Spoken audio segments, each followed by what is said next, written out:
안녕하세요. 저는 청각장애를 가지고 있는 40대 남자입니다. 지금 다시 돌이켜 생각해봐도 너무 가슴이 아픈 기억들입니다.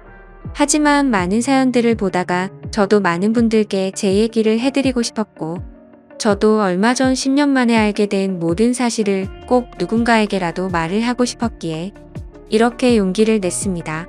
정말 충격적일 수밖에 없는 제 사연 꼭 끝까지 읽어주시면 감사하겠습니다. 저는 어릴 때 추억을 떠올려 보면 참 하루하루가 힘들고 너무 벗어나고 싶었던 기억들만이 가득합니다. 비록 아버지께서는 많은 재산을 갖고 있으셨기에 생활에 있어서 돈이 부족하다거나 그런 건 전혀 없었죠. 하지만 어머니가 제가 어린 나이에 집을 나가면서부터 제 인생은 참으로 쉽지가 않았습니다. 평소와 다를 바 없는 어느 날 제가 초등학교 4학년이 되던 해였습니다. 아버지는 갑자기 저보다 2살이 어린 잘생긴 남자 아이를 데리고 오더니 제 친동생이니 인사를 하라고 했습니다. 저는 어릴 때부터 많이 왜소했던 터라 그 아이는 저보다 키도 크고 체격도 훨씬 좋았었죠.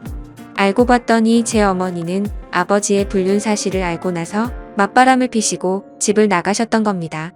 별로 저에 대한 사랑도 크지 않으셨던 분이었기에 어머니는 열심히 살아라라는 마지막 한마디를 남기시고는 훌쩍 떠나버리셨죠. 그리고 제 동생의 친어머니는 갑자기 암투병을 겪다가 돌아가시게 되었고, 홀로 남겨진 아이를 내버려 둘 수가 없어서 아버지는 저희 집으로 데리고 오셨던 겁니다. 동생은 처음부터 제게 적대심이 굉장히 심했습니다. 자신의 어머니가 돌아가신 게 제 아버지 탓이라고 늘 생각했었고, 그런 아버지의 밑에서 곱게 자라고 있었던 제가 절대로 좋을 리가 없었죠. 집에서도 학교에서도 동생은 아버지가 없을 때면 저에게 짓궂은 장난을 쳤습니다. 저보다 덩치가 훨씬 큰 동생은 2살이 많은 제게 반말을 내뱉는 건 기본이었습니다. 하지만 형이 되어가지고 아버지에게 이런 사실을 이르기에는 너무 창피했죠. 그래서 그냥 아직 동생이 철이 없으니까 나중에는 달라지겠지 라고 생각을 했습니다. 하지만 동생의 짓궂은 장난은 점점 도를 넘어서서 학교에서까지 그런 행동들이 생겨나더군요. 그래도 그때까지는 별거 아니라고 치부하고는 저는 참았습니다. 그런데 결국 그렇게 지내던 중 사건이 터지게 되었습니다. 제가 6학년이 되었을 때였습니다. 제 생에 처음으로 두근대는 감정을 느끼게 해준 여자가 나타났고, 그 당시 저는 그 여자를 아주 많이 짝사랑을 했습니다. 그래서 저는 그 친구와 가깝게 지내고 싶었고, 집에서 편지를 쓰기 시작했죠. 몇 번을 지우고 쓰고 반복하다가 깜빡 잠이 들었습니다. 그런데 제 편지를 동생이 방에서 읽었나 보더라고요. 갑자기 동생은 낄낄 웃으며 "너 연희 좋아하는구나. 네 주제도 모르고 고백을 하려고?" 라고 하더군요. 그래서 저는 처음으로 동생에게 화를 냈습니다.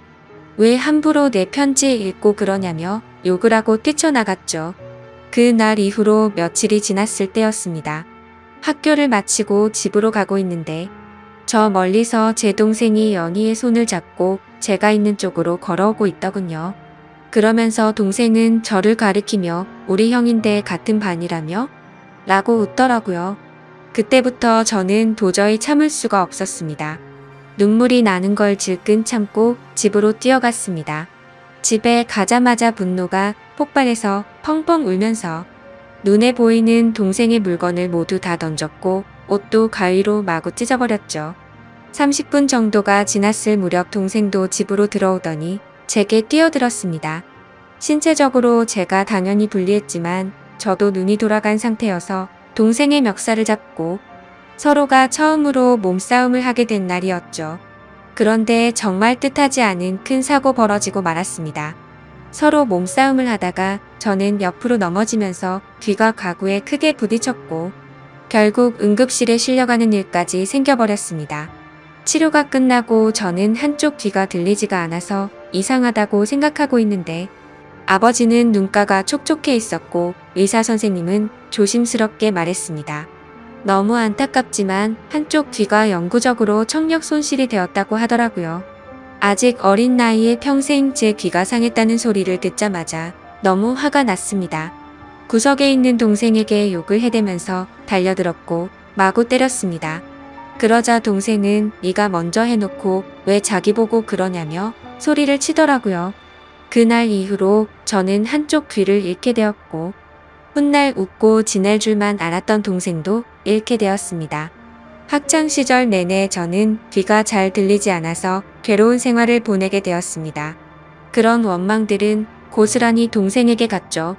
집에서 얼굴을 마주쳐도 서로가 한마디도 하지 않았고 꿈에서 조차 나오면 욕을 하면서 깰 정도로 많이 증오했습니다. 그렇게 학창 시절을 겨우겨우 버텨냈습니다. 그리고 20살이 되자 맞아 저는 바로 독립을 하겠다고 아버지에게 말씀을 드렸고 예전보다 훨씬 마음 편하게 대학 생활도 즐기고 평범한 나날을 보냈습니다. 동생을 마주하지 않으니 다른 건 다 필요 없었고 마냥 행복했었죠. 그러다 제가 25살이 되던 해에 갑자기 병원에서 연락이 왔는데 충격적인 소식을 들려줬습니다. 지금 아버지께서 사고가 나셔서 마음의 준비를 하고 당장 오셔야 할 것 같다고 하더라고요. 저는 미친 듯이 울면서 곧바로 고향으로 내려갔습니다. 아버지께서는 의식이 없으신 상태셨고 동생은 군대에 가 있었던 상황이라 보이지가 않았습니다. 제발 아버지가 깨어나시길 간절히 바랬지만 결국 제 바람은 이뤄지지가 않았죠. 아버님은 그렇게 제 곁을 떠나시게 되었고 제게는 가족이라고는 서류상으로 있는 형식적인 동생만 존재할 뿐 사실상 제 곁에는 아무도 없어지게 되었습니다. 그렇게 장례를 치르고 있는데 변호사분이 찾아와서 제게 유산에 관련한 걸 안내해 주더군요. 아버지는 제게 미안한 마음이 크셨는지 본인 재산의 90%를 제게 상속하셨고 10%는 동생에게 남긴다는 내용이었습니다. 그리고 제 의지에 따라서 재산을 더 분배할 수가 있다고 되어 있었죠. 동생도 아버지의 소식을 듣고 휴가를 나왔고 저는 그 모습을 보는데 보자마자 욕이 나왔고 도저히 마주치기가 싫었습니다. 그래서 그냥 내가 있을 테니 너는 그냥 눈에 띄지 말고 들어가라고 말했죠. 울고 있던 동생은 네가 뭔데 이래라 저래라냐며 또 티격태격하게 됐고 유산은 어차피 너한테 10%밖에 가지 않을 거니까 그렇게 알고 있으라고 말했고 마음 같아서는 1%도 주기 싫다고 역겨우니까 말도 걸지 말라고 하고는 나와버렸습니다. 그런데 원래 성격 같아서는 날뛰었어야 할 얘가 가만히 있더라고요. 아무쪼록 그렇게 아버지를 떠나보내게 되고 나서 저는 다시 서울로 올라가서 생활을 시작하게 됐습니다. 3년이라는 시간이 금방 흘러갔고 전 아내를 만나게 되었습니다. 저는 청각장애가 있던 터라 평범한 직장을 구하기는 어려웠습니다.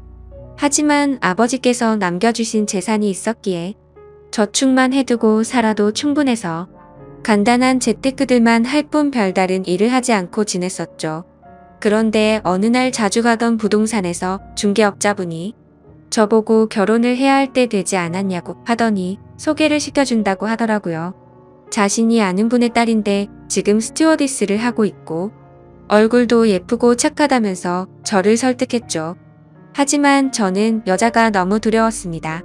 여자들 몇 명이 다가온 적은 있지만 청각장애가 있는 사실을 알고 눈빛이 바뀌는 것도 여러 번 겪었고 저에게 관심이 있다기보다는 제 재산에 관심 있는 여자들이 대부분이었기 때문이었습니다. 그래서 저는 한사코 거절을 하고는 부동산을 나서게 됐죠. 그로부터 며칠 뒤에 저는 은행 업무를 보고 집으로 들어가던 길이었습니다. 근데 저 멀리서 부동산 중개업자분이 어떤 여성분이랑 같이 서 있더군요. 복장을 보니 스튜어디스의 캐리어를 끌고 있었고 저는 저 여자분을 소개시켜 주려고 했었던 건가 했습니다. 가까이 다가가서 인사를 하는데 얼굴을 보자마자 저는 정말 첫눈에 반해버렸습니다. 너무 예쁜 외모에 뭔가 전문적인 복장을 입고 제게 방긋 웃는데 그 모습에 푹 빠진 거죠.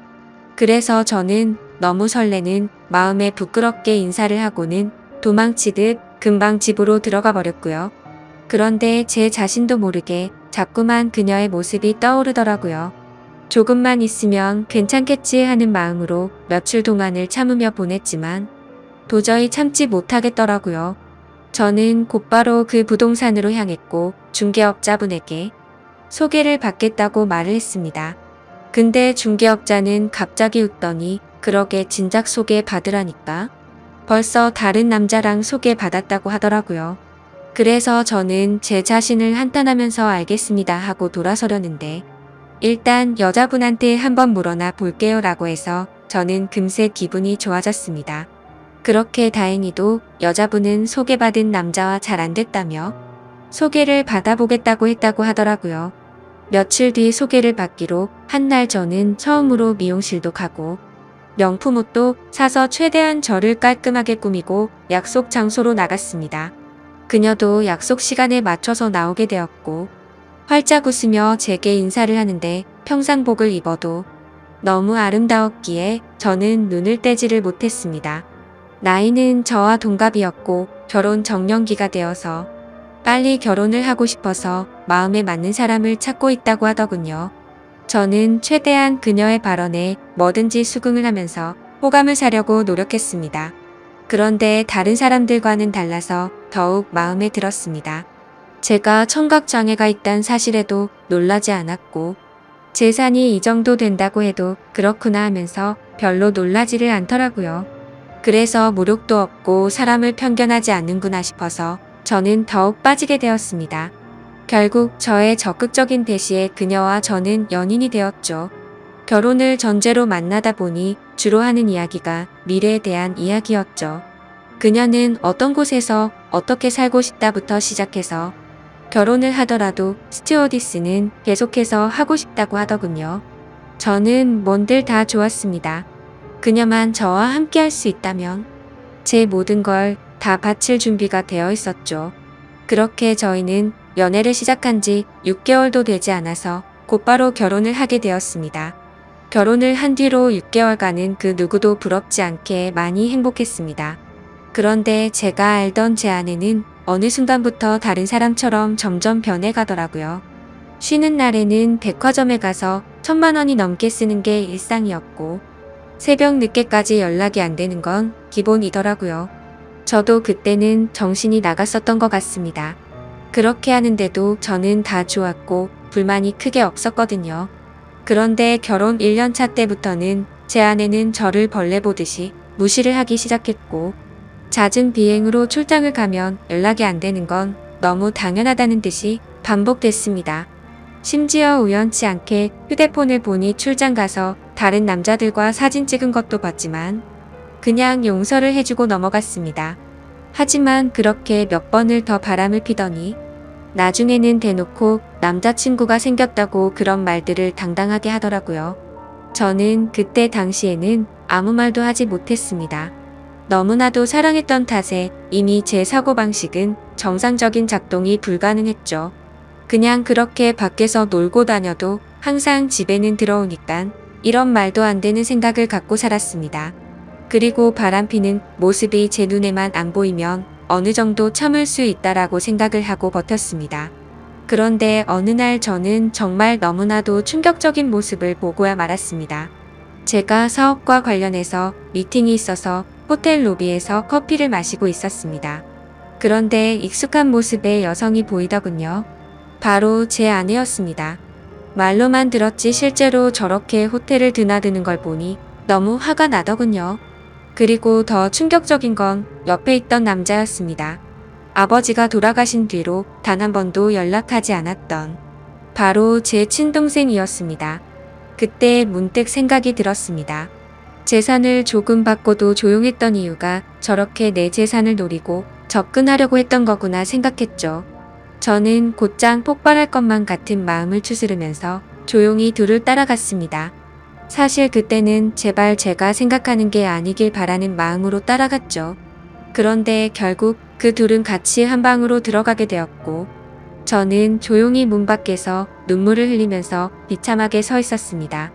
30분가량이 지나고 벨을 눌렀죠.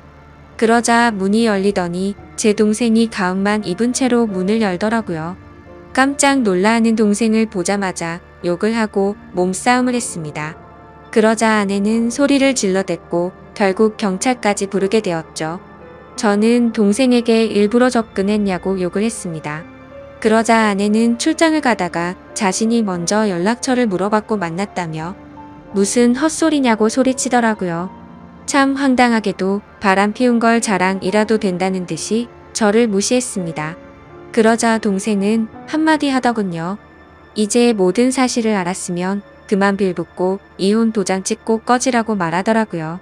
그러자 아내는 옆에서 비웃으면서 이제는 도저히 같이 못 살겠다며 말하는데 정말 가슴이 무너져 내리는 것 같아서 소리내서 펑펑 울었습니다. 너무 행복하다고 생각했던 제 가정이 이렇게 무너지다니 믿을 수가 없었죠. 그때부터는 저도 도저히 버틸 자신이 없었고 모든 걸 내려놓기로 했습니다. 그렇게 저는 아내와 결혼 생활 2년 만에 결국 끝을 맺고 말았고 아내와 동생은 주변 사람들의 눈을 피해서 해외로 이민을 가게 됐죠. 그 뒤로 매일같이 술만 마셔댔고 일상생활을 전혀 하지 않고 살았습니다. 제 인생은 도대체 왜 이런가 싶었고 사람에 대한 배신이 너무 컸기에 앞으로 어떻게 살아갈 것인가만 고민했던 것 같습니다. 그런데 사람은 결국 시간이 모든 걸 해준다고 한 해, 두 해가 지나갈수록 저도 모르게 웃고 지내고 있더라고요. 그러다가 지금의 제 아내를 만나게 되었습니다. 너무 힘든 시기여서 여자에 대한 적대감이 심했었지만 너무나도 자연스럽게 제 마음속으로 들어오더니 지금은 결혼한 지 6년 차지만 단 한 번도 다툼 없이 행복하게 지내고 있습니다. 전 아내와 달리 사치도 절대 부리지 않고 항상 알뜰하게 저축하고 지내는 그런 천사 같은 여자를 만나게 되었습니다. 그러다가 2달 전쯤 갑자기 10년 만에 전 아내에게서 연락이 왔습니다. 해외 번호라 혹시나 싶었지만 그 혹시나가 맞더라고요. 저는 차갑게 말했습니다. 무슨 염치로 감히 나한테 전화를 다 하냐고 했죠. 예전에 있었던 일은 미안했다며 사과부터 하더군요. 그리고 그 다음으로 한 말은 정말 좀 많이 놀랐습니다. 사실은 동생이 이민을 오고 나서 2년도 채우지 못하고 세상을 떠났다고 하더라고요. 술만 마시면 매일같이 욕하던 동생이 이미 이 세상에 없다고 하니 너무 많이 놀랐습니다. 그래서 말을 더듬으며 물었습니다. 아니 왜 갑자기 멀쩡하던 애가 왜 죽었냐고. 그리고 죽은 지가 8년이 됐는데 그걸 왜 이제 말하냐고 했습니다. 그러자 전 아내는 할 얘기가 많은데 전해줄 것도 있으니까 다음 주에 들어가서 만나서 이야기하자고 하더라고요. 그렇게 일주일이 흐르고 난 뒤 저는 전 아내와 만나게 되었습니다.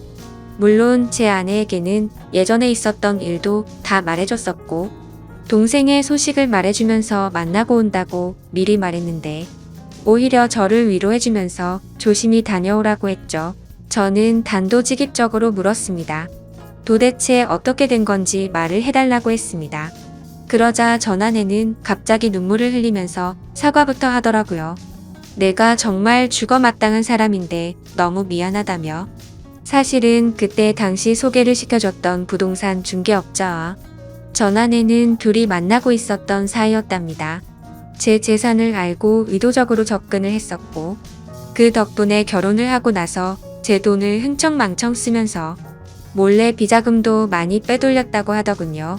그리고서는 말했습니다. 사실 당신 동생을 많이 원망하고 있을 것 같은데 정말 이렇게 계속 살다가는 자신이 미쳐버릴 것 같다면서 용기를 냈다고 하더라고요. 동생과 전 아내는 불륜 사이가 맞았답니다.